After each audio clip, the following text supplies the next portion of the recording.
اور اس کی آخری مثال اس صدی میں، یعنی دور کی تاریخ تو شاید ہمیں معلوم ہو کہ شاید فیری ٹیلز ہیں، یہ کوئی کہانیاں ہیں جو ہم سن رہے ہیں، اس صدی میں جو ہوا ہٹلر کے ہاتھ 6 ملین 60 لاکھ یہودی ختم کیے، پورا مشرقی یورپ کا یہودی جو ہے کھینچ کر وہاں سے پکڑ کر جہاں تک ہٹلر کی حکومت بنی تھی، جہاں تک اس کی جو گئے تھے فتوحات کا دائرہ، وہاں سے یہودیوں کو کھینچ کے کنسنٹریشن کیمپس میں لایا گیا۔ پھر خاص مشینیں ایجاد کی، خاص جو ہیں اس کے لیے ایسے بنائے گئے کہ ان کے لیے اب اتنے لوگوں کو قتل کریں گے تو دفن کیا کریں، کیا کریں، how to dispose of the dead bodies, تو اسپیشل پلانٹ بنائے گئے کہ ایک بڑے سے ہال میں داخل ہو رہے ہیں، وہاں سارے کپڑے اتروا لیے تاکہ یہ کپڑے بھی استعمال ہوں۔ بعد میں کہا یہ جاتا تھا کہ تمہارے کپڑوں میں جوئیں پڑ گئی ہیں تو جوؤں کو اس کو ڈیلاؤس کرنے کے لیے ضروری ہے کپڑے اتار کے آگے گیس کے اندر تاکہ وہ جوئیں ختم ہو جائیں گے۔ پھر ان کے بال اتروا لیتے تھے، عورتوں کے بال بھی شیو کر لیے، مردوں کے بھی، ان بالوں سے قالین بنائے انہوں نے جو نازیوں نے اپنے دفتروں میں بچھائے، ہیومن ہیئر کے قالین۔ پھر ان کو لے جا کر ایک گیس چیمبر کے اندر کے سب مر گئے۔ پھر اب وہ بڑے بڑے پٹے جیسے چلتے ہیں مشینی بڑی فیکٹریز کے اندر، وہ پٹوں کے اوپر لاشیں چل، پھر ان کا چورا ہو رہا ہے جیسے کہ کہیں جو ہے وہ گھاس کاٹا جا رہا ہو یا کوئی اور چارہ جو ہے وہ کھانا جا رہا ہو۔ پھر کسی خاص قسم کے کیمیکلز کے اندر ان کو تحلیل کی کہ آخر میں کیا نکل رہا ہے، نہ کسی گوشت کا پتہ، نہ خون کا پتہ، نہ ہڈی کا پتہ، کسی شے کا پتہ نہیں، ایک بدبودار سیاہ رنگ کا مائع باہر نکل رہا ہے، اور اسے وہ لے گئے اپنے کھیتوں میں اور اسے بنا لیا کھاد۔ یہ کام اس صدی ہولوکاسٹ، اس میں زیادہ سے زیادہ یہ کہتے ہیں کہ یہ کوئی مبالغہ ہے 60 لاکھ کا، 40 لاکھ، 40 لاکھ میں تو کم نہیں، 40 لاکھ افراد کا اس طرح سے۔ استأذن ربک لیبعثن علیہم الی یوم القیامہ، ان کا آخری وقت تو اب آنے والا ہے، وہ زیادہ دور نہیں ہے، لیکن اس سے پہلے جیسے شمع بجھنے سے پہلے بھڑکتی ہے، لہذا وہ ایک بھڑک ہے اس کی جو یہودیوں کی ہے، اسرائیل ہے، ان کی طاقت ہے، ان کی قوت ہے، عربوں پر وہ چھائے ہوئے ہیں۔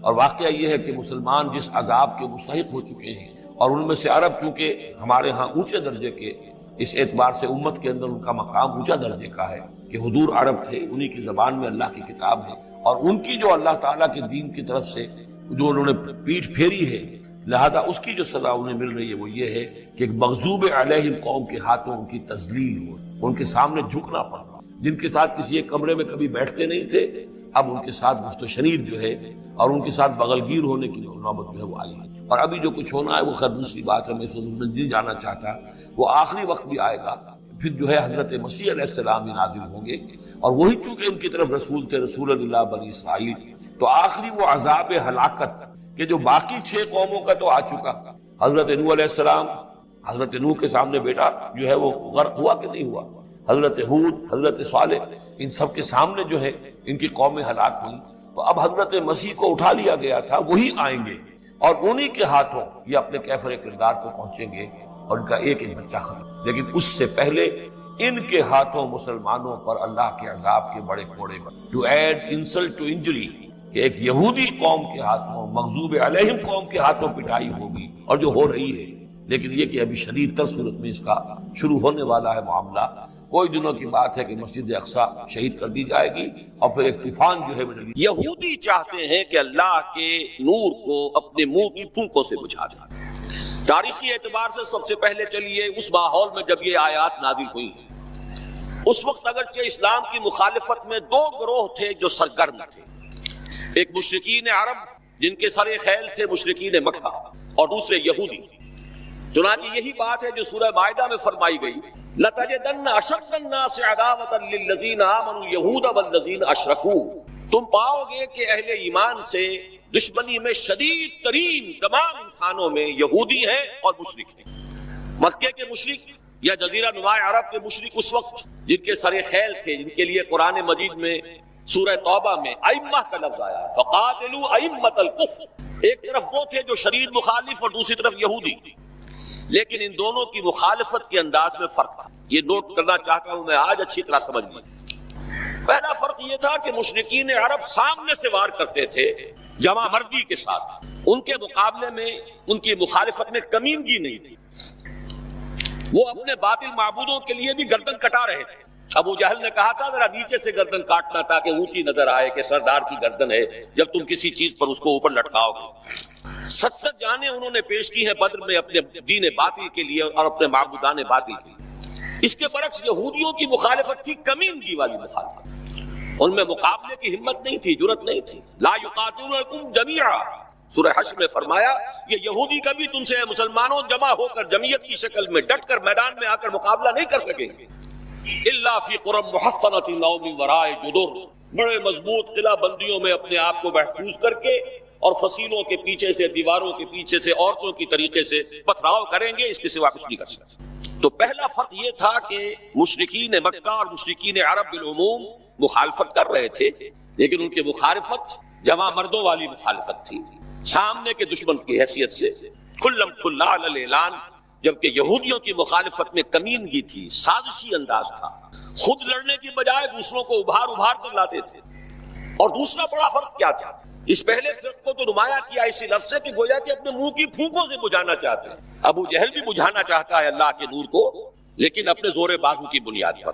اور یہ لوگ کردار کے اعتبار سے اتنے گر چکے ہیں کہ زور بازو کی بنیاد پر نہیں، منہ کی پھونکوں سے بجھانا چاہتے ہیں. بہترین تعبیر کی ہے اس کی مولانا ظفر علی خان نے کہ نور خدا ہے کفر کی حرکت پہ خندزن، پھونکوں سے یہ چراغ بجھایا نہ جائے گا. دوسرا فرق یہ تھا کہ اگرچہ مشرکین میں بھی ایسے لوگ تھے جو پہچان چکے تھے کہ محمد اللہ کے رسول ہیں، سچے ہیں، صادق ہیں، لیکن وہ استثنائی معاملات تھے، وہ غافل. قرآن مجید میں بار بار ان کے کفر کے لیے توجیہ پیش کی گئی کہ ان کے پاس کوئی رسول آیا ہی نہیں. ان کے لیے رسالت اور نبوت بڑی ایک عجیب سی شے تھی، وہ چیزیں ان کے ذہن سے بالکل خارج ہو چکی.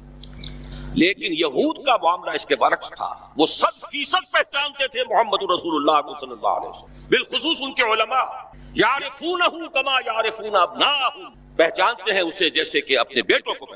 علی وجہ البصیرۃ، وہ کسی مغالطے میں نہیں تھے، پوری ڈٹائی کے ساتھ پہچانتے ہوئے.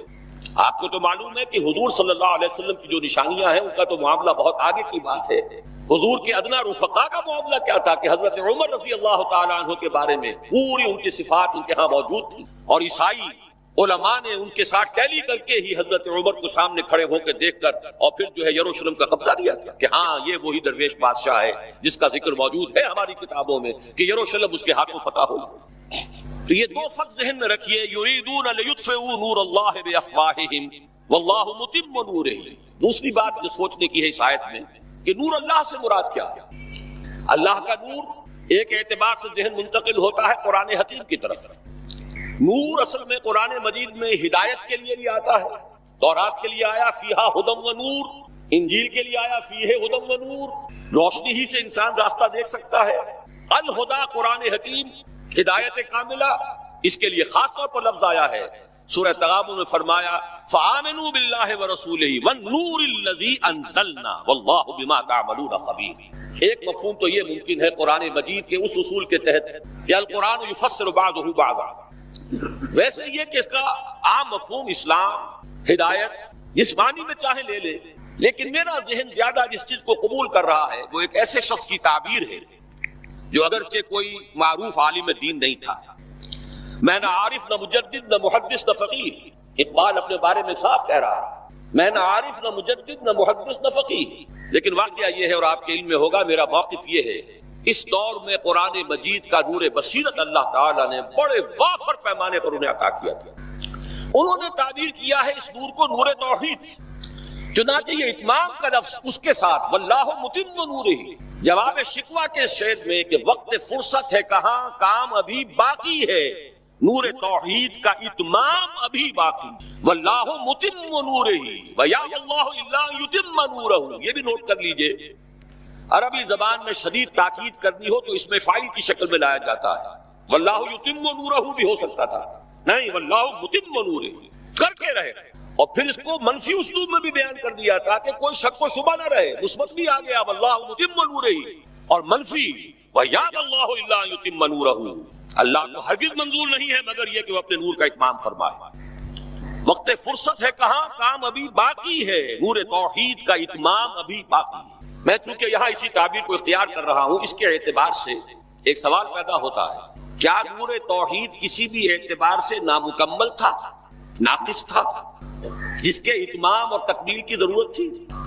اگر میں اس سوال کا جواب ہاں میں دوں تو آپ سب چونک جائیں گے، لیکن میری وضاحت سن لیجیے. جہاں تک عقیدے کا نور ہے، عقیدے کی توحید ہے، اور انفرادی سطح پر اپنے عمل کی توحید ہے۔ توحید کے دو حصے سمجھ لیجئے، ایک توحید ہے عقیدے کی توحید، اللہ کو ایک ماننا، ایک جاننا، اس کی صفات میں، اس کی ذات میں کسی کو اس کا ساتھی، ہم سر برابر، ہم اللہ، کفر، ند، ضد نہ سمجھنا۔ ایک عمل کی توحید ہے کہ ایک ہی اللہ کے مطیع فرمان ہو جانا، ہما تن، ہما وقت، ہما وجود، مخلصین لہ الدین، یہ عملی توحید۔ تو عقیدے کی توحید اور انفرادی سطح پر عمل کی توحید ہر دور میں مکمل رہی۔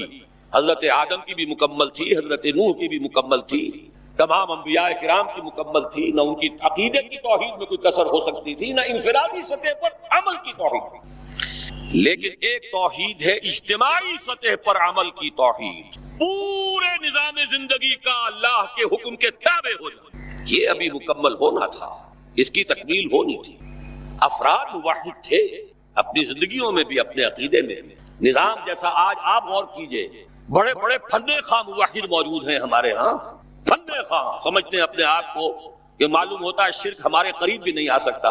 اجتماعی سطح پر ہم سب مشرک ہیں، پوری قوم مشرک ہے، مشرکانہ نظام ہے۔ جب تک وَيَكُونَ الدِّينُ كُلُّهُ لِلَّهِ نہیں ہوتا، یہ نظام مشرکانہ ہے، قانون اللہ کا نہیں ہے۔ آپ کی عدالتوں میں اللہ کے حکم کی کوئی حیثیت نہیں، آپ کی منڈیوں میں اور بازاروں میں اللہ کا حکم نہیں چلتا ہے۔ معلوم یہ ہوا کہ ایک ہے اجتماعی توحید۔ کچھ مواقع ضرور آئے ہیں تاریخ انسانی میں جبکہ اجتماعی توحید بھی ہوئی، حکومت قائم ہوئی حضرت داؤد کی اور حضرت سلیمان کی، وہ اجتماعی توحید کی۔ لیکن ایک بات نوٹ کر لیجئے گا، یہ میرا اصل میں کل کی تقریر کا موضوع ہے، یہ کام تاریخ انسانی میں صرف ایک مرتبہ ہوا ہے کہ ایک فرد واحد اپنی دعوت کا آغاز کرے اور تمام مراحل سے گزار کر اپنی اس دعوت اور تحریک کو اور توحید کامل تک معاشرے کو پہنچا دے، یہ اس سے پہلے کبھی نہیں ہوا۔ حضرت داؤد کو تو راہ چلتے حکومت مل گئی تھی، جنگ تو ہو رہی تھی حضرت طالوت اور جالوت کی، وہ تو ایک گڈریا اپنا گوپیا لے کر آ گیا ہے وقت پر اتفاقاً، اور اس گوپیے کی جو پتھر تھا وہ جالوت کے آنکھوں کے اس کی زرہ میں جو سوراخ تھا اس میں سے ہو کر اس کے بھیجے میں گزر گیا، مارا گیا، حکومت مل گئی۔ کیا حضرت داؤد ایک داعی کی حیثیت سے سامنے آئے تھے؟ کیا انہوں نے اپنی کوئی جماعت بنائی تھی؟ کیا ان مراحل سے گزرے تھے؟ قطعاً نہیں۔ صرف ایک مرتبہ ہوا ہے تاریخ انسانی میں، اور وہ محمد الرسول اللہ صلی اللہ علیہ وسلم، فرد واحد سے بات شروع کر کے یہ جو آتا ہے خطبات جمعہ میں آپ سنتے وحد اللہ، توحید باب تفصیل سے، اور اپنی توحید کو خالص کرو اور خالص کرو اور خالص کرو اور خالص کرو، شرک سے اسے ہر اعتبار سے پاک کرو۔ تو پوری زندگی کا لائف لانگ ایفرٹ ہے۔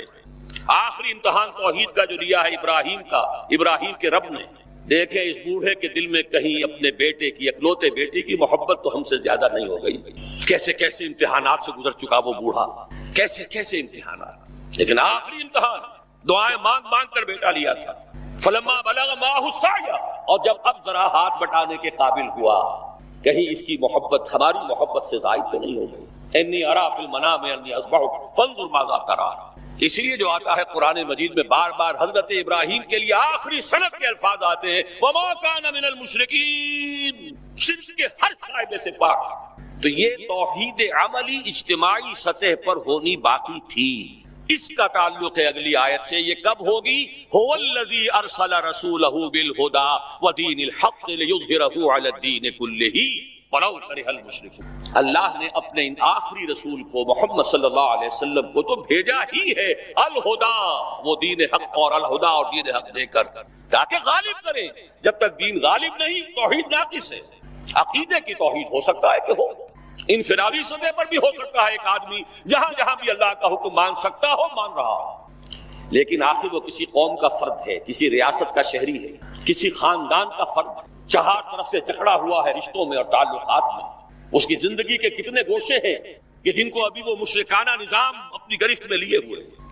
یہ در حقیقت اسی وقت ہوگا جبکہ اللہ کا دین غالب ہو جائے۔ هو الذی ارسل رسولہ بالہدی ودین الحق لیظہرہ علی الدین کلہ ولو کرہ المشرکون۔ مشرک تو کبھی پسند نہیں کریں گے۔ یہاں ذرا شرک کو سمجھ لیجئے، یہ شرک صرف عقیدے کا نہیں، آج کا سب سے بڑا شرک کیا ہے؟ اللہ کا اللہ کو دو، ریاست کا ریاست کو دو۔ یہ سیکولر نظام ہے، یہاں پر جو ہے حاکمیت عوام چلے گی، جاؤ مسجدوں میں اللہ کا حکم نافذ کر دو۔ یہ سب سے بڑا شرک، کبھی گوارا نہیں کریں گے۔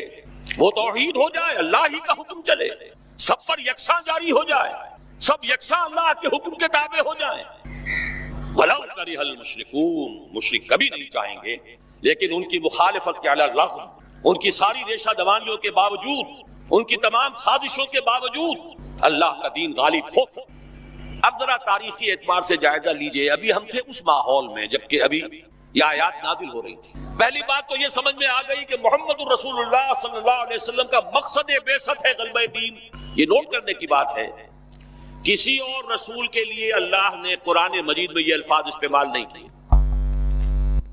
شاہد سب تھے، مبشر سب تھے، نذیر سب تھے، داعی سب تھے، مبلغ سب تھے، معلم سب تھے، مربی سب تھے، مزکی سب تھے. لیکن یہ کہ هو الذی ارسل رسولہ بالہدی ودین الحق لیظہرہ علی الدین کلہ، صرف محمد کے لیے آئے الفاظ صلی اللہ علیہ وسلم اور 3 مرتبہ ہے. اب اس کے ساتھ جس کو صغرا کبرا کہتے ہیں لاجک میں پریمیسز، اس کے ساتھ جوڑیے دوسری بات جو قرآن میں 5 مرتبہ آئی، اگرچہ وہ آئی ہے ذرا مختلف الفاظ میں. کہیں فرمایا وما ارسلناک الا رحمۃ للعالمین، ہم نے نہیں بھیجا ہے محمد صلی اللہ علیہ وسلم آپ کو مگر تمام جہان والوں کے لیے رحمت بنا کر. آپ کی بعثت جغرافیائی، نسلی، قومی، علاقائی حدود سے ماورا اعلیٰ تک. قرآن میں بقیہ سارے رسولوں کی بات آتی ہے تو کہتے ہیں یا قوم یا قوم یا قوم. نوح نے کہا یا قوم اعبدوا اللہ، ہود نے کہا یا قوم اعبدوا اللہ، صالح نے کہا یا قوم اعبدوا اللہ ما لکم من الہ غیرہ. اور قرآن کہتا ہے یا ایھا الناس، یا ایھا الناس اعبدوا ربکم الذی خلقکم والذین من قبلکم لعلکم تتقون. لیکن صریح ترین جو لفظ آیا ہے وما ارسلناک الا کافۃ للناس بشیرا ونذیرا، ہم نے نہیں بھیجا ہے محمد صلی اللہ علیہ وسلم آپ کو مگر پوری نوع انسانی کے لیے بشیر و نذیر بنا کر. صلصال کالفخار، انسان کو پیدا کیا ایک چیز سے، مٹی تھی پہلے سے موجود اور گارا بھی سنا ہوا تھا اور اس میں پانی بھی ملا ہوا تھا. 3 تھی وہ، تراب 3 اور 3 لازب اور پھر کل صلصال کالفخار. اب یہ تمام الفاظ آئیں.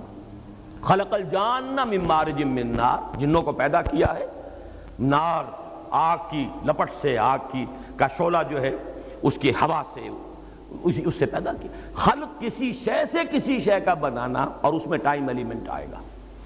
وہ جو میں نے ابھی مثال دی تھی گٹھلی ہے آم کی، وہ پورا درخت بننے میں وقت لے گی.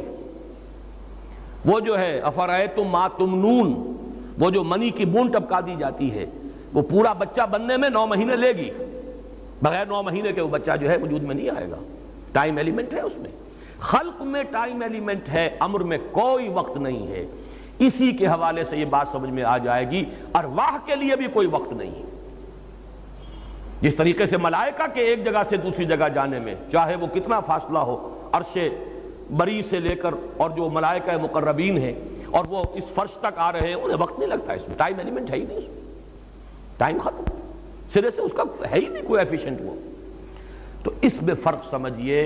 عالم امر خیر محض ہے، لہذا ارواح انسانیہ بھی خیر محض ہیں، اس میں شر کا کوئی پہلو نہیں ہے. شر ہمارے اندر آیا ہے ہمارے حیوانی وجود سے، اس کے تقاضے وہ بھی فی الاصل شر نہیں ہے. اللہ نے ہمارے اندر یہ تقاضے رکھے ہیں، ضروری ہیں. پیٹ کھانے کو مانگتا ہے، اسی سے زندگی کا سلسلہ چلے گا. اسی سے یہ آپ برن کرتے ہیں اور کیلوریز اور وہ اپنے لیے حرارت حاصل کرتے ہیں کہ جو آپ کو قوت دیتی ہے. اسی طرح آپ کے اندر اگر جنسی جذبہ ہے، اسی سے تناسل ہے. یہ شر محض نہیں ہے. لیکن یہ جب انسان کے کنٹرول سے باہر ہو جائیں، سرکش ہو جائیں، اور یہ اگر غلط راستوں پر پڑ جائے تو شر وجود میں آ جائے گا. اعتباری شے ہے، فی الاصل تو شر نہیں ہے. لیکن یہ کہ ہمارے اندر بھی اگر کوئی شر ہے تو وہ ہمارے اس جو ہماری وجود کا کمتر حصہ ہے، لوور لیول ہے، وہاں سے آ رہا ہے. ورنہ روح انسانی شر سے پاک ہے. عالم امر اس میں خیر محض ہے، فرشتوں میں کوئی شر نہیں. عالم خلق میں شر ہے، اور وہ شر اس کی محدودیت ہے، اس کی وجہ سے وہ شر کے پہلو پیدا ہوئے. اب آیا سوال کہ جب پھر ہم کیا کہیں گے حضور صلی اللہ علیہ وسلم، اسی میں پھر انبیاء، صلحاء، اتقیاء، ان سب کا معاملہ آ جائے گا کہ کیا ان میں کوئی شر ہے. تو واقعہ یہ ہے کہ جہاں تک وہ وجود جو ہے انسانی وجود، یا جسے ہم حیوانی وجود کہیں، مادی وجود، اس میں تو شر ہے. یہی وجہ ہے کہ حضور نے فرمایا میرے ساتھ بھی شیطان ہے. آپ نے یہ نہیں فرمایا میرے ساتھ شیطان نہیں. ہر انسان کے ساتھ ایک شیطان ہے، اور آپ سے پوچھا گیا کہ آپ کے ساتھ بھی ہے؟ فرمایا ہاں ہے، لیکن پھر مختلف الفاظ آتے ہیں، کہیں یہ کہ میں نے اسے مسلمان کر لیا ہے، کہیں یہ کہ میں اس کے شر سے محفوظ ہوں۔ یہ بات دوسری ہے کہ حضور کی روح اتنی نورانی ہے، وہ اتنی پرفتوح ہے کہ آپ کے وجود کا وہ جو مادی حصہ ہے اس پر پوری طرح غالب، اس لیے آپ کو ہم کہیں گے خیر محض۔ لیکن یہ نہیں، اپنے وجود کے اعتبار سے، عالم خلق ہونے کے پہلو سے آپ کے اندر بھی وہ پہلو موجود تھا، آپ کے اندر بھی وہ جو داعیات ہیں انسانی وہ موجود تھے، داعیات نفسانی موجود تھے، ہوائی جو ضروریات انسانی اور حیوانی موجود تھے، سب کچھ تھا۔ البتہ یہ کہ روح کا غلبہ اتنا ہے، وہ پورے وجود پر اس طریقے سے غالب ہے کہ نتیجے کے اعتبار سے زیرو ہو گیا ہے شر، لیکن یہ نہیں کہ وہ اصلاً موجود نہیں تھا۔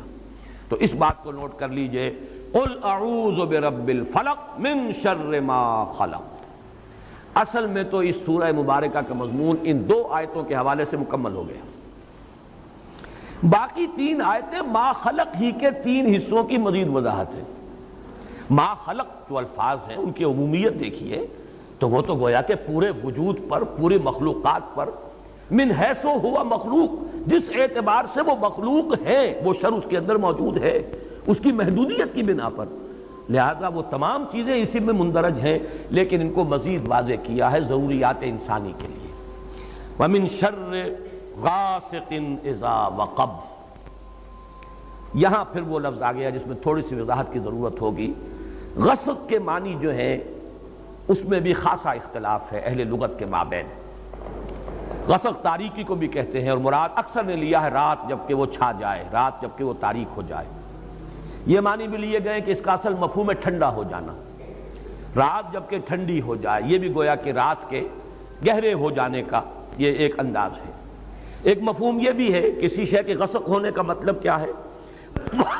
اصل الغسق الامتلاء، کسی شے کا بھر جانا، رات بھر گئی، گویا کہ رات جو ہے گہری ہو گئی، تو بھر جانا بھی اس کا مفہوم ہے اس اعتبار سے۔ اور وقب کا لفظ بھی ایک ہی مرتبہ آیا قرآن مجید میں، غسق کا تو پھر بھی آیا ہے دوسری جگہ پر، لیکن یہ ہے کہ وقب کا لفظ صرف ایک مرتبہ آیا۔ اس کے مفہوم میں بھی بڑا اختلاف ہے۔ کسی شے کا غائب ہو جانا، کسی شے کا کسی سوراخ میں اتر جانا، یہ دونوں مفہوم اس کے اندر موجود ہیں۔ تو ان دونوں کو جب جمع کیا تو لوگوں نے سمجھا جب سورج جو ہے غروب ہو گیا، گویا کہ وہ کہیں نیچے اتر گیا، رات تاریک ہو گئی، اور چونکہ رات کے تاریک ہونے سے بہت سے شر جو ہیں ان کا دائرہ پھیل جاتا ہے، چوریاں ہوں گی، ڈکیتیاں ہوں گی، اس رات ہی کے اندر انسان کے جو شہوات کا کی جو بھی بے راہ روی ہے اس کا بھی جو زور شور ہوگا اسی رات میں ہوگا۔ یہ رات جو ہے وہ ایک اعتبار سے بہت سے شرور اور بہت سی برائیوں کے لیے گویا کہ ایک پردہ اور ایک ڈھال کا کام دینے والی شے ہے، اس لیے یہ مفہوم ہے عام طور پر جو لیا گیا رات کے شر سے جب کہ وہ چھا جائے، اور اس رات کا شر اس کے اندر جو بھی یہ جرائم ہیں یا بہائم ہیں یا موذی قسم کے جانور ہیں، سانپ نکلے گا رات کو، بچھو نکلیں گے رات کو، اور مختلف حشرات الارض نکلیں گے، اسی طریقے سے جو ارواح خبیثہ ہیں ان کا بھی بڑا جولانی کا وقت جو ہے یہ رات کا وقت ہے، تاریکی کا وقت ہے، چوریاں وغیرہ یہ بھی رات کی ہیں۔ اس اعتبار سے ان سب کے لیے ایک جامع تعبیر من شر غاسق اذا وقب لی گئی ہے۔ البتہ اس کے اصل لغت پر اگر توجہ رکھیں، اور میں بعد میں عرض کروں گا مولانا محمد قاسم نانوتوی رحمۃ اللہ علیہ نے جو ایک تمثیل ڈیولپ کی ہے اس سورہ مبارکہ میں جو 4 شر آئے ہیں ان کا آپس میں نسبت اور تعلق کو واضح کرنے کے لیے، اس میں یہ بات مزید واضح ہو جائے گی کہ اصل میں انسان کے حیات معنوی اور حیات مادی اس کے لیے جن چیزوں کی ضرورت ہے ان کا سلسلہ منقطع ہو جانا، پانی ہے، پانی کے سوتے اگر خشک ہو جائیں تو یہ بھی پانی نیچے اتر جاتا ہے، جیسے سورہ ملک کی آخری آیت ہے اَرَأَيْتُم إِنْ أَصْبَحَ مَاؤُكُمْ غَوْرًا فَمَنْ يَأْتِيكُم بِمَاءٍ مَّعِينٍ، ذرا کبھی تم نے غور کیا، سوچا اگر تمہارا پانی نیچے اتر جائے گہرائی میں، بہت دور چلا جائے جہاں سے تم اس کو کھینچ کے نہ لا سکو، تو پھر کہاں سے کون تمہیں پانی لا کر دے گا؟ گویا کہ سوتے خشک ہو گئے، پانی مبدأ حیات ہے۔ اسی طریقے سے سورج، سورج سے جو بھی ریڈیشن آ رہی ہے ہمیں حرارت اور روشنی دونوں اس سے مل رہی ہیں، اور دونوں چیزیں ہمارے وجود کے لیے، زندگی کے کاروبار کے لیے، فصلیں پکتی ہیں تو سورج کی حرارت سے پکتی ہیں، ہوائیں چلتی ہیں، بارشوں کا نظام ہے، یہ سارا کا سارا سورج ہی کے ساتھ وابستہ ہے، تو یہ بھی اسباب حیات سے متعلق ہے، اور یہ گویا کہ اس کا ایک بہت بڑا حصہ ہے۔ اور سورج غروب ہوتا ہے، اس اعتبار سے تمام اسباب حیات، خواہ وہ حیات معنوی ہو خواہ وہ حیات مادی ہو، ان کے سلسلے کا انقطاع جس پہلو سے بھی ہو جائے گا وہ غاسق اذا وقب کے حکم میں آ جائے گا، اور اس میں نمایاں ترین چیز سورج ہی ہے۔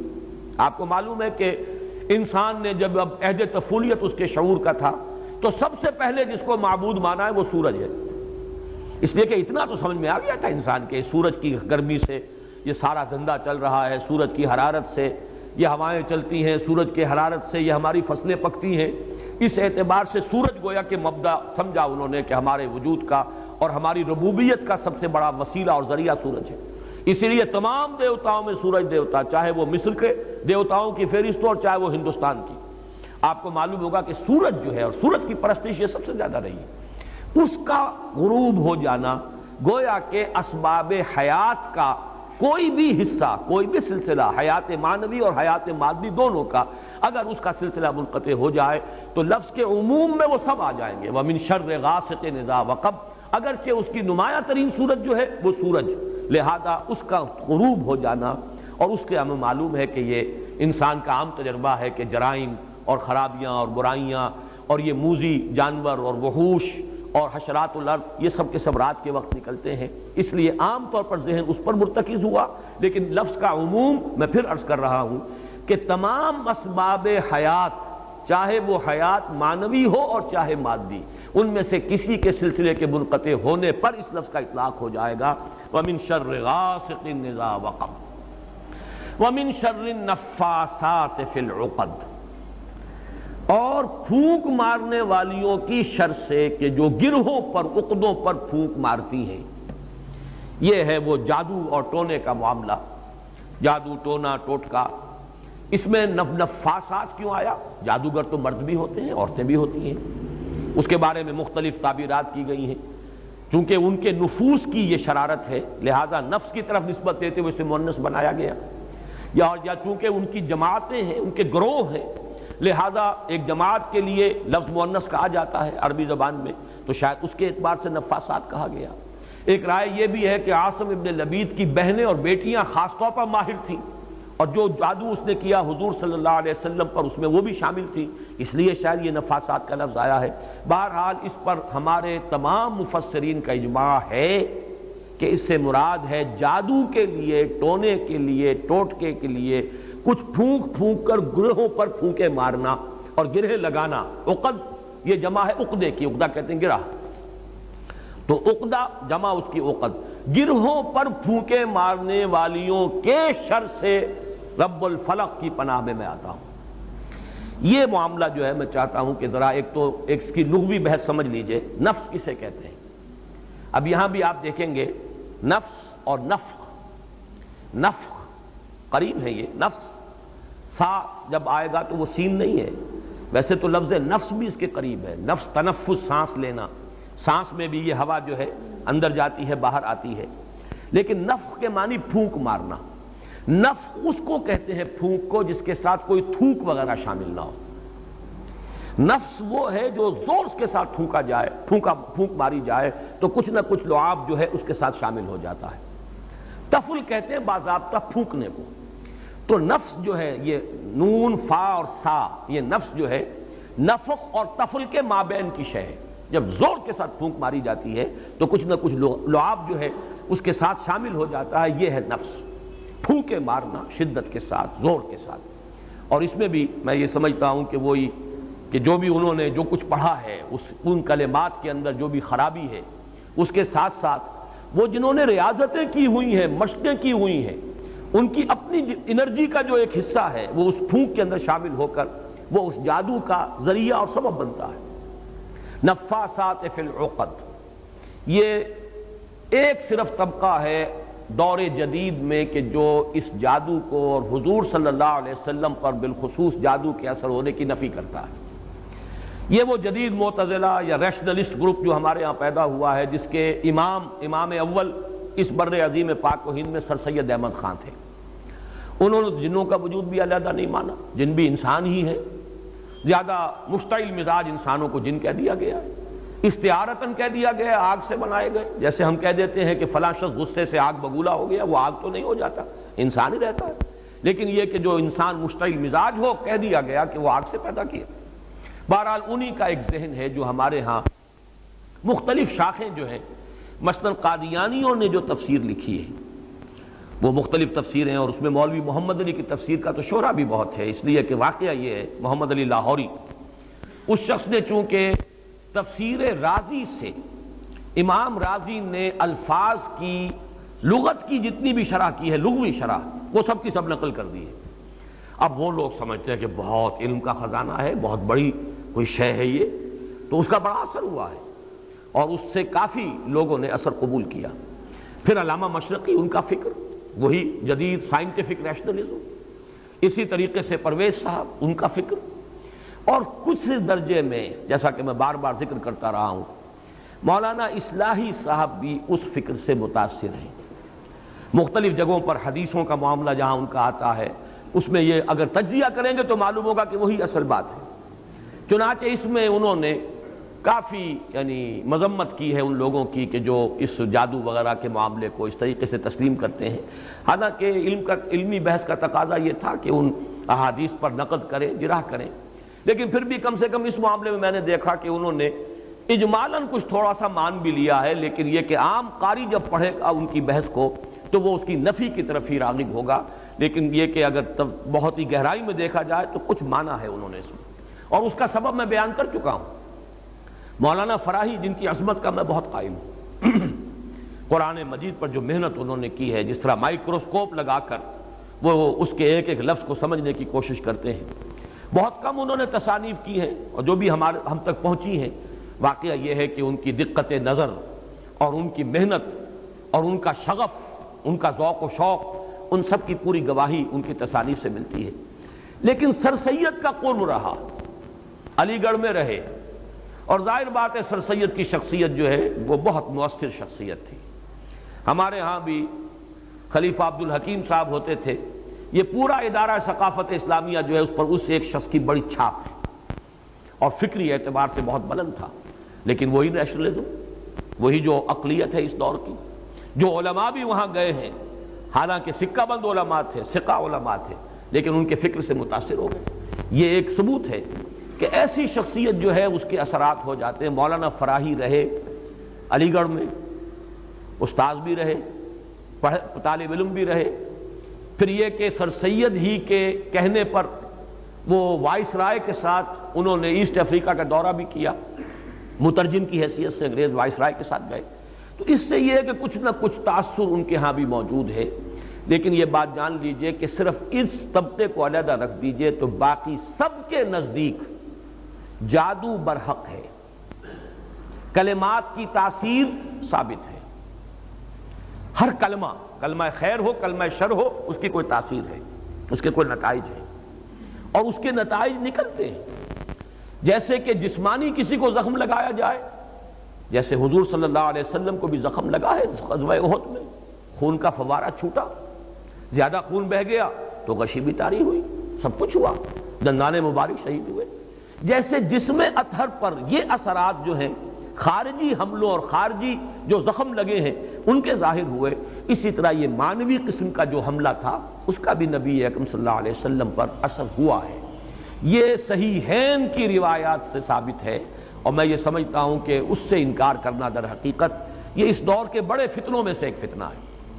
جو چیز اس طریقے سے ثابت ہو جائے، اور اس میں کہ عقلی اعتبار سے خود قرآن سے ثابت ہے، اس لیے کہ حضرت موسیٰ علیہ السلام پر بھی جادوگروں کے جادو کا اثر ہوا، قرآن میں ثابت ہے۔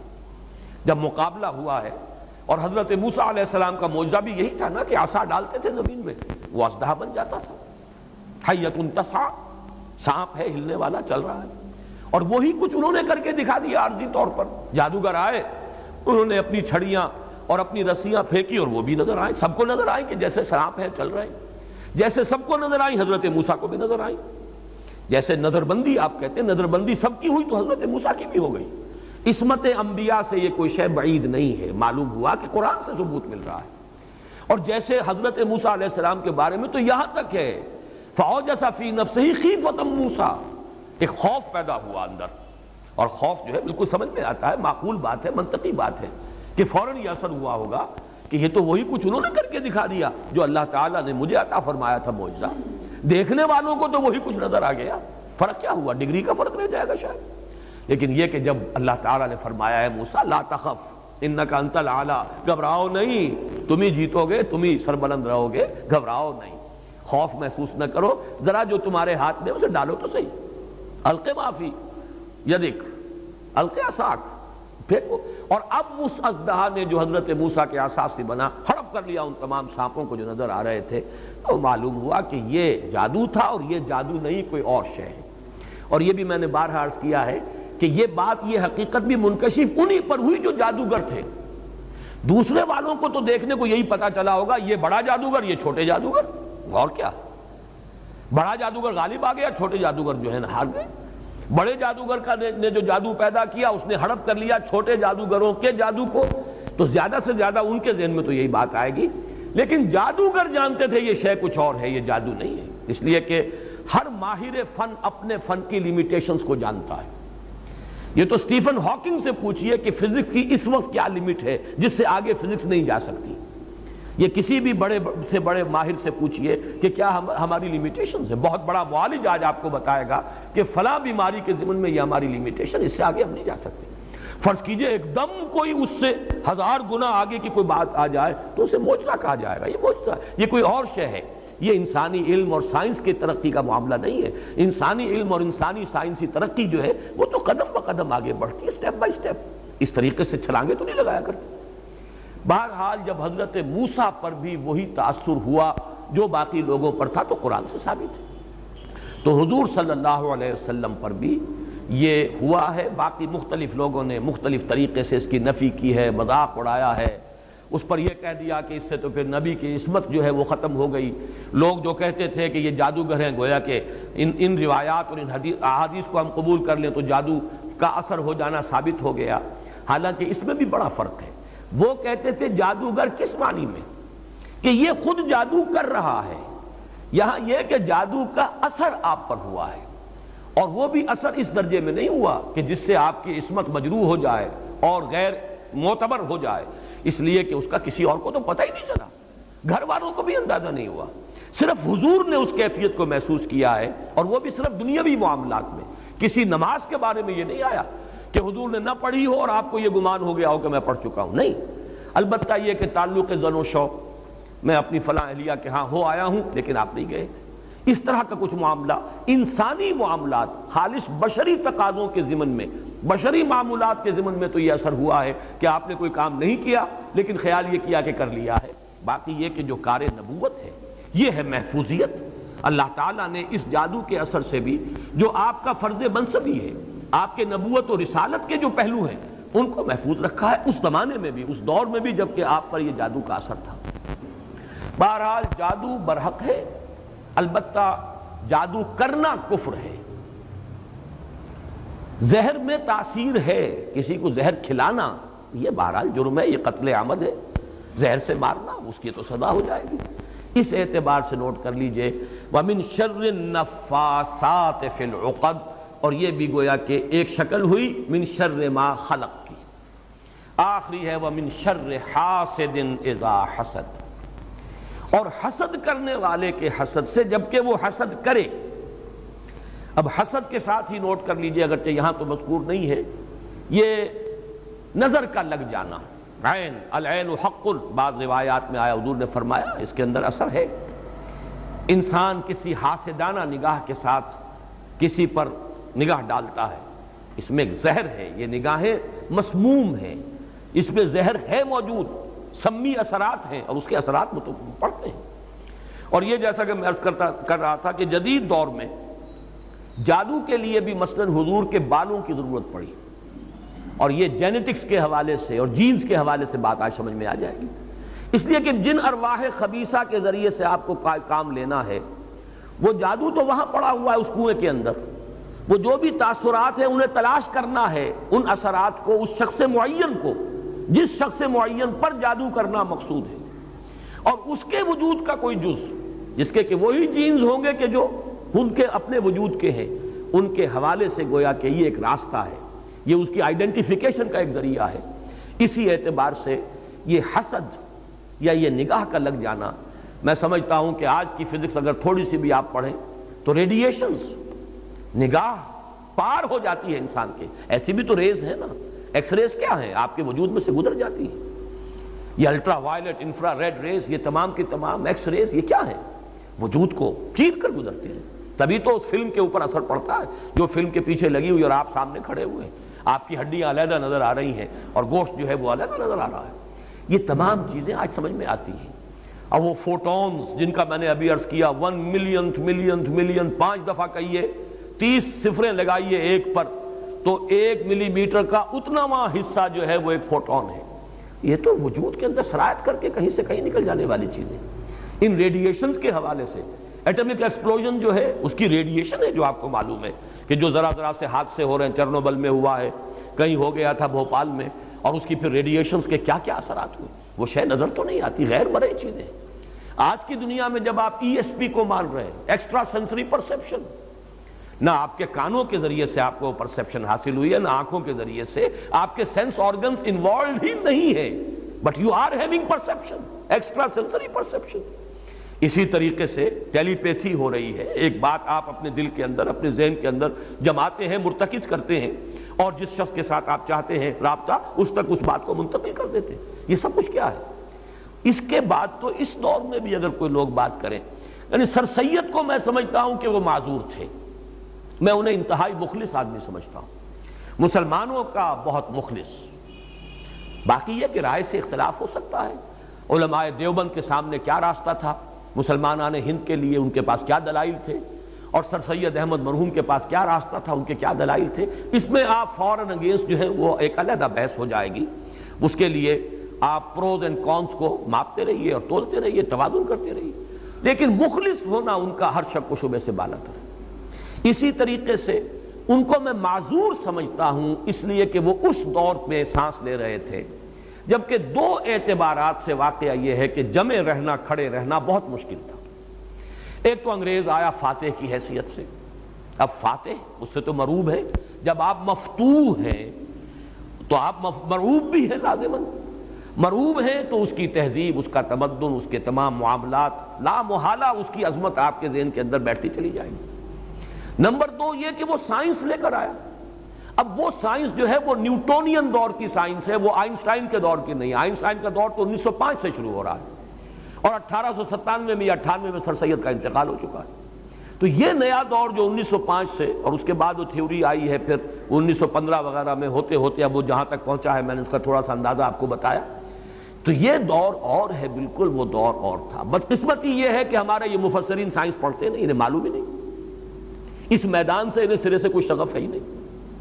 مثلا میں آپ کو مثال دے دوں، مولانا اصلاحی صاحب نے البتہ یہ صلاحیت تھی کہ کوئی شے جو ہے اگر آئی ہے، میں نے انہیں دی ڈاکٹر رفیع الدین مرحوم کی کتاب قرآن اور علم جدید. اس میں جو انہوں نے نظریہ پیش کیا ہے کہ ایک نفس سے جو پیدا کیا وہ خلق منہا زوجہا، یہ جو سیکسز اپیئر ہوئے ہیں حیوانات کے اندر، یہ کیسے ہوئے؟ اب ایک تعبیر تو وہی چلی آتی ہے کہ حضرت آدم کی ایک پسلی نکالی گئی، وہ آپریشن کے ذریعے سے اس پسلی سے پھر جو ہے حضرت حوا کی تخلیق کی گئی، اس لیے کہ خلق منہا زوجہا. لیکن ڈاکٹر رفیع الدین نے بڑی پیاری بات کہی. کہیں قرآن میں یہ نہیں ہے کہ بشر سے بنایا اس کا جوڑا، کہیں یہ نہیں ہے کہ آدم سے بنایا اس کا جوڑا. نفس کا لفظ آیا، من نفس واحدہ وخلق منہا زوجہا، نفس سے بنایا.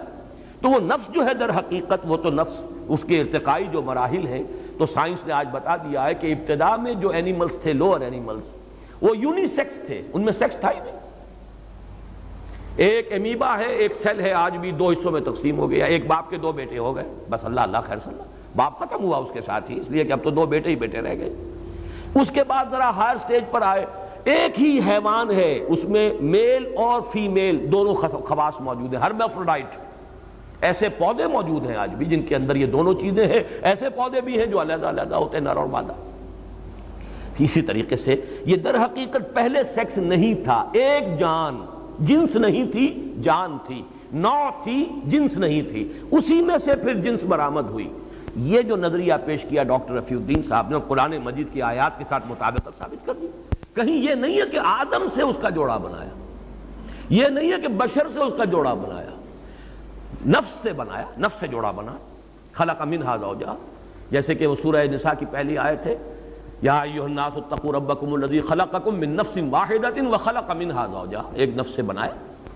تو یہ بات مولانا اصلاحی صاحب نے آپ کو ملے گی کہ ان کی تفسیر میں ایک ہی وہ مقام ہے جس پر حاشیے میں انہوں نے تسلیم کیا کہ اس معاملے میں ڈاکٹر رفیع الدین کا جو نظریہ ہے اس سے میرے دل کو بہت اطمینان ہوا، اس لیے کہ سائنس در حقیقت ان حضرات کا موضوع نہیں ہے۔ تو وہ جو تصورات ہمارے عوام کے ذہنوں میں بیٹھے ہوئے ہیں وہ ہے ابھی نیوٹونین دور کی سائنس۔ اس وقت جو سر سید جس دور کے اندر سانس لے رہے تھے، وہ نیوٹونین دور میں تو مادہ علیحدہ تھا، انرجی علیحدہ تھی۔ آج تو دونوں جو ہے ایک ہو چکے۔ مادہ کیا ہے؟ اسی انرجی کی کنڈنس فارم ہے، وہی ہے، بلکہ کنڈنس کیا، وہ سارے جو آپ کو ایٹمز ہیں، انہی ایٹمز کے اندر وہ نیگیٹو چارجز، پازیٹیو چارجز، اور ہے کیا مادہ؟ مادہ تو کچھ ہے علیحدہ ہے ہی نہیں۔ اس فزکس کے اندر یہ تھا کہ میٹر از انڈسٹرکٹیبل، میٹر ختم ہی نہیں ہو سکتا، ناقابل تلف، میٹر تو تحلیل ہو جاتا، انرجی بن جاتی۔ اس اعتبار سے اور پھر یہ relativity, general relativity, special relativity, یہ نظریات جب آئے ہیں تدریجی ارتقاء کے ساتھ، اس نے سائنس کو بالکل بدل دیا۔ اب جو چیزیں ہیں یہ ساری، یہ سب کی سب سمجھ میں آ سکتی ہیں، بڑی آسانی سے اس کی سائنٹیفک توجیحات ممکن ہیں۔ تو آج کے دور میں بھی اگر کوئی انہی تصورات اور انہی کے زیر اثر اپنی آراء کو پیش کر رہا ہو تو میرے نزدیک وہ ضرور قابل رحم، اور ان سے بہرحال پھر اختلاف بھی کرنا پڑے گا۔ سر سید جو ہے میرے نزدیک اس اعتبار سے معذور تھے، وہ پچھلی صدی کی شخصیت ہے، انگریز کی آمد ایک فاتح کی حیثیت سے، اس کے نفسیاتی اثرات، پھر یہ کہ سائنس ابھی نئی نئی آئی اور اس کی بہرحال اس کا تو گویا کہ بالکل حق ہونا ایسا تھا کہ جس میں کسی شک و شبے کی گنجائش تھی ہی نہیں، بالکل قطعی۔ یہ ریلیٹیوٹی کا تصور تو 1905 میں آنا شروع ہوا ہے کہ ہر شے اعتباری ہے، قطعی شے کوئی ہے ہی نہیں۔ اب بھی کہا جاتا ہے کہ اب بھی اس پوری سائنس کے اندر انپریڈکٹیبلٹی ایلیمنٹ موجود ہے، ایسی چیزیں ہیں جن کو ہم سارے قوانین بھی جان لیں گے تب بھی ایک فیکٹر موجود رہے گا کہ ایسا نہیں ہے کہ آپ نے گویا کہ تمام قانون معلوم کر لیے ہیں فزیکل لاز اور اب آپ پریڈکٹ کر سکتے ہیں کہ یہ ہوگا، نہیں ہو سکتا ہے بالکل کوئی اس کے برعکس ہو جائے۔ اور یہ ہے در حقیقت اس کا تعلق ہے اس بات کے ساتھ جو ہمارے ایمان کی ہے کہ اللہ تعالیٰ کائنات کو بنا کر پھر غیر متعلق ہو کر نہیں بیٹھ گیا ہے، یدبر الامر من السماء الى الارض، ہر لحظہ ہر آن اس کا اذن کار فرما ہے۔ وہ چاہے تو تمام اسباب جو جمع ہو گئے کسی شے کے لیے اس کا نتیجہ برآمد نہ ہونے دے۔ انپریڈکٹیبل قانون جو ہے کچھ اور چاہ رہا ہے، سارا سائنسی ہماری معلومات وہ سب کچھ چاہ رہی ہے کہ یہ نتیجہ نکل رہا ہے، نتیجہ کوئی اور نکل آتا ہے۔ یہ ایک کانسٹنٹ اور مستقل پرماننٹ فیکٹر ہے آج کی فزکس میں، کوئی شے پریڈکٹیبل نہیں ہے، ایک ایلیمنٹ آف انپریڈکٹیبلٹی جو ہے وہ موجود رہے گی ہر سطح پر۔ اور اس سے تعلق جڑ رہا ہے جیسا کہ میں نے عرض کیا کہ اللہ تعالیٰ اس کائنات کو بنا کر، پہلے یہ تھا کہ چاہے بنائی تو اس نے ہے، لیکن بنا کر اس نے قانون بھی اس نے بنا دیے، اب قانون کے حوالے کر کے، اور وہ تو معطل ہو کر بیٹھ گیا۔ یہ تعطیل کہلاتی ہے، اللہ کو معطل کر دینا، کہ خالق تو وہ ہے کائنات کا، لیکن خلق کرنے کے بعد اس نے قانون بنا دیا، اس کے حوالے کر دیا۔ اب وہ یا تو سو رہا ہے یا اپنی ذات میں خود مگن ہے، اسے فکر ہی نہیں کیا ہو رہا ہے زمین پر، کیا ہو رہا ہے سمندر کی تہ میں، کہاں کسی مچھلی نے حرکت کی، کہاں کوئی پتا ہلا، اسے کیا دلچسپی ہے اس سے۔ اور یہ تو از خود جو قانون طبیعی ہے، فزیکل اور کیمیکل چینجز کے جو لاز اس نے بنا دیے، اس سے خود بخود چل رہا ہے معاملہ۔ یہ مسئلہ تھا اس سائنس کا، آج کی سائنس یہ نہیں ہے۔ اس نے تو میں نے جیسا کہ عرض کیا وہ فیکٹر آف انپریڈکٹیبلٹی اس کو مستقل طور پر مان رہا ہے۔ معلوم ہوا کہ ہر آن اللہ تعالیٰ کا اذن، کوئی شے نہیں ہو سکتی جب تک کہ اس کا اذن نہ ہو۔ یہ تمام حقائق ایمانیہ آج سائنس کے جدید تصورات سے زیادہ ہم آہنگ ہو رہے ہیں، اور ہمیں ان چیزوں کی نفی کی اب ضرورت نہیں ہے۔ ہمارے اسلاف ان باتوں کو مانتے تھے ایمان کی بنیاد پر، محمد اللہ کے رسول ہیں، اگر محمد نے یہ فرمایا تو ٹھیک ہے، سر تسلیم خم۔ ہمارے لیے بہت آسانی ہو گئی، وہ بھی اللہ تعالیٰ وہ ایمان بھی ہمیں عطا فرمائے کہ مستند ہے ان کا فرمایا ہوا، ثابت ہو یا نہ ہو، دلیل ہو یا نہ ہو، اگر انہوں نے فرمایا۔ بحث اس میں ہو سکتی ہے کہ فرمایا کہ نہیں فرمایا، حدیث قوی ہے ضعیف ہے کیسی ہے، سند کیا ہے، درجہ کیا ہے، اس پر بحث کیجئے، لیکن جو مرفوع اور صحیح حدیث ہے اس کو ماننا یہ ایمان کا تقاضا ہے۔ باقی یہ کہ آج ہمارے لیے بڑی آسانی ہو گئی، میں نے تو اس میں شاید نشأت ثانیہ یا اس کو پڑھاتے ہوئے لفظ استعمال کیا کرتا ہوں، جدید فزکس تو تصوف بن گئی ہے۔ یہ تو ایک طرح کا یوں جو تصوف کے جو تصورات ہیں بالکل معلوم ہوتا ہے اسی قسم کی باتیں جو ہے فزکس کے میدان میں ہو رہی ہیں۔ تو وَمِن شَرِّ حاسد کے ساتھ اب آخری بات عرض کر رہا ہوں، اذا حسد کیوں ایڈ کیا ہے، اس پر بحثیں ہوئی ہیں۔ ایک تو میں سمجھتا ہوں کہ اس میں ردیف اور قافیے یا جس کو فواصل کہتے ہیں اس کی بھی رعایت ہے، من شر حاسد اذا حسد، اور عقد کے ساتھ اس کو جوڑا گیا ہے، ومن شر النفاثات فی العقد ومن شر حاسد اذا حسد۔ لیکن محض ردیف یا قافیہ یا فواصل کی رعایت سے قرآن میں کچھ نہیں ہے، وہ اس کا ایک فیکٹر، اس کا ایک عامل ہو سکتا ہے، لیکن محض اس کی بنا پر نہیں مانا جائے گا۔ تو اس میں یقیناً کوئی اور حکمت ہے، اور وہ حکمت تقسیم کی گئی ہے۔ ہمارے مفسرین نے تو اس کو یوں بیان کیا ہے کہ ایک حسد وہ ہے کہ جو دل میں پیدا تو ہے، آدمی کے اندر ہے، لیکن یہ کہ وہ اس کو یعنی اس کو باقاعدہ کوئی ایک ہمت کے ساتھ اور اپنے ایک عزم کے ساتھ، ارادے کے ساتھ بروئے کار نہیں لا رہا، تو اس حسد کے اثرات نہیں ہوں گے، اس سے پناہ ماننے کی ضرورت نہیں ہے۔ میں اس کو اس انداز میں تو میرا ذہن سے قبول نہیں کرتا، اس لیے کہ حسد اگر پوٹینشلی ہے اندر تو اس کے اثرات ہوں گے، وہ ریڈیشن تو ہوگی، چاہے اس کا ارادہ ہو چاہے نہ ہو، وہ کیفیات جو ہیں وہ اس کے سانس سے، اس کی آنکھ سے، اس کے وجود سے، وہ اندر اگر زہر گھل گیا ہے تو اس کے وجود سے نکلنے والی ساری شعاعیں جو ہیں ان کے اندر وہ اثر موجود ہوگا، وہ مسموم ہوں گی، زہر ان میں ملا ہوا ہوگا، اس کے اثرات ہوں گے۔ البتہ یہ کہ اس کے دو درجے ہم قائم کر سکتے ہیں، اور وہ یہ کہ ایک ہے غیر شعوری حسد، ابھی آپ کو اندازہ نہیں، اندر ہی اندر کھچڑی پک رہی ہے، وہ اور بات ہے، لیکن جب یہ اس درجے کو پہنچ جائے کہ شعور کی سطح پر آ جائے، آپ کسی کی برائی چاہنے لگیں بالفعل، آپ چاہیں کہ اس کے اندر اگر یہ فضیلت کی بات ہے تو یہ سلب ہو جائے، اس کو پاس اگر یہ نعمت ہے تو یہ نعمت اس سے چھن جائے، مجھے مل جائے، یہی ہے اصل میں جس کو غبطہ اور حسد کا فرق کہا جاتا ہے۔ اور ایک جگہ پر حضور نے ایک حدیث میں لفظ حسد استعمال کیا ہے، لیکن مراد اس سے غبطہ ہے۔ لا حسد الا فی اثنین، کوئی حسد نہیں کیا جانا چاہیے سوائے دو اشخاص سے، ایک وہ جسے اللہ نے علم دیا ہے اور وہ علم پھیلا رہا ہے، تو اس سے بھی اگر حسد پیدا ہو جائے تو کوئی بری بات نہیں، کوئی اچھی بات ہی ہے، اور ایک یہ کہ کسی کو اگر دولت دی ہے اور وہ دولت پھیلا رہا ہے اور عام کر رہا ہے، لوگوں کو اس کے خلق کے لیے خرچ کر رہا ہے، تو اس سے بھی حسد۔ لیکن یہاں حسد غبطہ کے معنی میں، غبطہ یہ ہے کہ کسی میں کوئی خیر آپ کو نظر آئے تو آپ اللہ سے دعا کریں پروردگار مجھے بھی یہ خیر عطا کر دے، یہ غبطہ ہے۔ اور حسد یہ ہے کہ اس سے یہ شے چھن جائے، یہ ہے در حقیقت کہ جو بری شے ہے کہ کسی نعمت کا کسی دوسرے شخص سے سلب ہو جانا، اس کی خواہش جب پیدا ہو جائے اور جب یہ شعوری سطح پر آ جائے، یعنی ایک ہے اس کا ایک وہ جو جس سے کہ ابھی اتنی اس کی انٹینسٹی نہیں ہے کہ اس سے وہ ریڈیشن ہو، اس کی انٹینسٹی اس وقت ہوگی جب کہ وہ شعور کی سطح پر آ گئی اور انسان جو ہے جل رہا ہے حسد کی آگ میں اور چاہتا ہے کہ یہ نعمت اس سے سلب ہو جائے، یہ فضیلت جو ہے اس سے چھن جائے، تو یہ شے وہ ہے یقیناً کہ اس کے اثرات، اس کو میں اس وقت جدید فزکس کی اصطلاح میں ریڈیشن کے ذریعے سے اس میں لفظ واضح کر رہا ہوں، اس کے اثرات ممتد ہوتے ہیں، اور اس کے شر سے بھی پناہ مانگنے کی یہاں ہمیں تلقین کی گئی۔ تلقین محمد الرسول اللہ صلی اللہ علیہ وسلم کو ہوئی اور آپ کی وساطت سے ہم سب کو ہو رہی ہے۔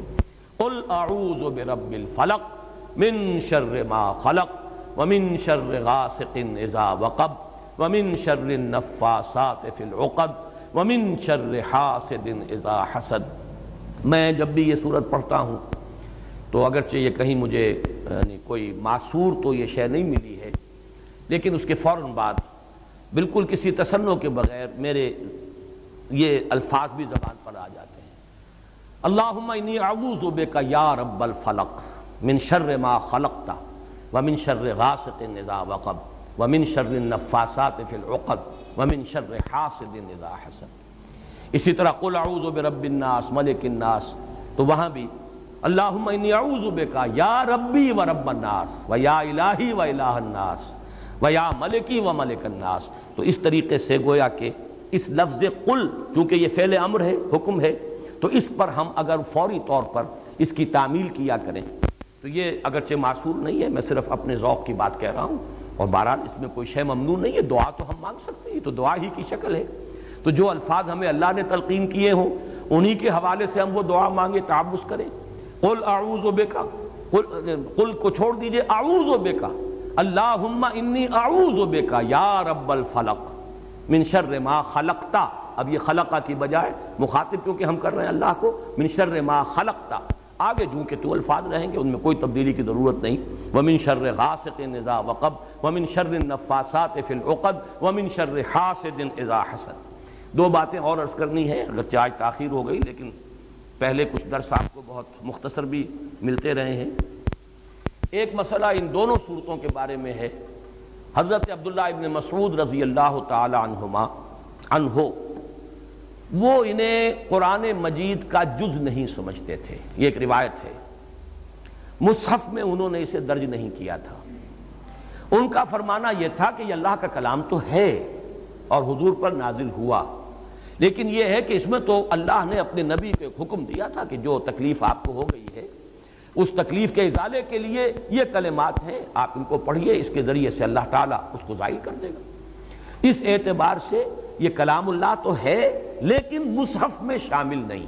چنانچہ عبداللہ ابن مسعود رضی اللہ تعالی عنہ ویسے کبار صحابہ میں سے ان کے بارے میں روایت ہے، لیکن اس پر اجماع ہے، جان لیجئے۔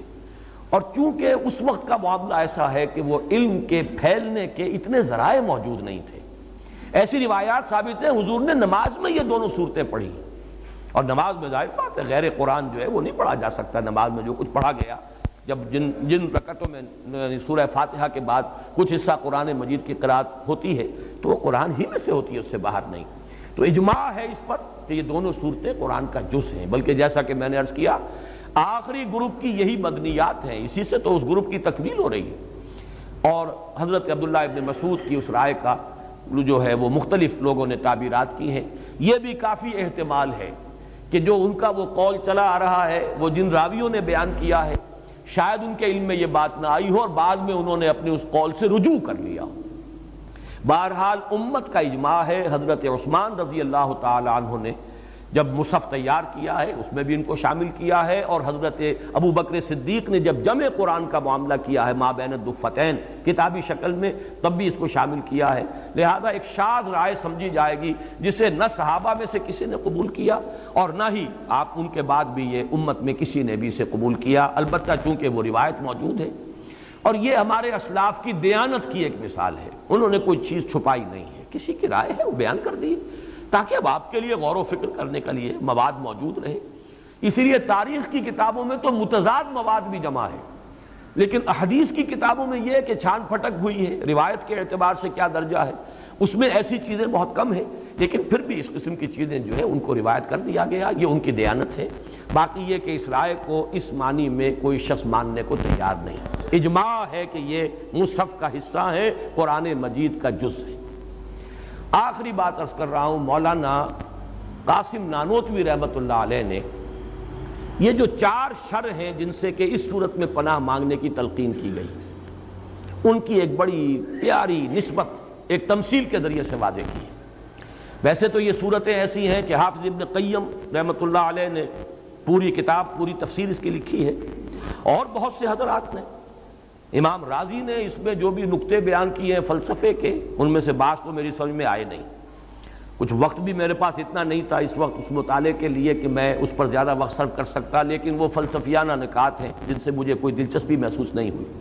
البتہ چند دن پہلے میں نے تفسیر معوذتین جو ہے حافظ ابن قیم کی، اس کا پوری کا مطالعہ کیا ہے۔ ویسے اس میں بھی مجھے کوئی بہت خاص ایسا نکتہ جو ہے نظر نہیں آیا، جو کہ مولانا شبیر احمد عثمانی نے اپنے حواشی میں ایک ضمیمے کے طور پر مولانا محمد قاسم نانوتوی رحمۃ اللہ علیہ کی جو باتیں لکھی ہیں، درج کی ہیں، نقل کی ہیں، اگرچہ وہ اتنے باریک حروف میں ہیں کہ مجھے بھی پڑھنے میں بڑی دقت ہوئی ہے، اور شاید عام قاری اس کو پڑھنے میں بہت تکلف محسوس کرے، تو میرا تو یہ خیال بھی ہے کہ میں اسے حکمت قرآن میں جوں کا توں شائع کروا دوں تاکہ لوگوں کے علم میں آئے۔ تمثیل جو ہے بڑی پیاری ہے جو انہوں نے ڈیولپ کی ہے۔ مولانا محمد قاسم نانوتوی دیوبند کے مؤسسین میں سے، مولانا رشید احمد گنگوہی اور مولانا محمد قاسم نانوتوی رحمہم اللہ، یہ 2 ہیں اصل میں، یہ دارالعلوم دیوبند کے مؤسس، اس کی ابتدا کرنے والے، ان کے شاگرد شیخ الہند، ان کے شاگرد علامہ شبیر احمد عثمانی، تو انہوں نے یہی الفاظ لکھے ہیں کہ استاذ الاستاذ نے جو بات لکھی ہے وہ میں بیان کر رہا ہوں۔ ویسے یہ کہ مولانا عبدالعزیز شاہ عبدالعزیز رحمۃ اللہ علیہ نے بھی اس پر کوئی کتاب لکھی ہے، وہ بہرحال میری نظر سے نہیں گزری، وہ تمثیل اب میں بیان کر رہا ہوں، بڑی پیاری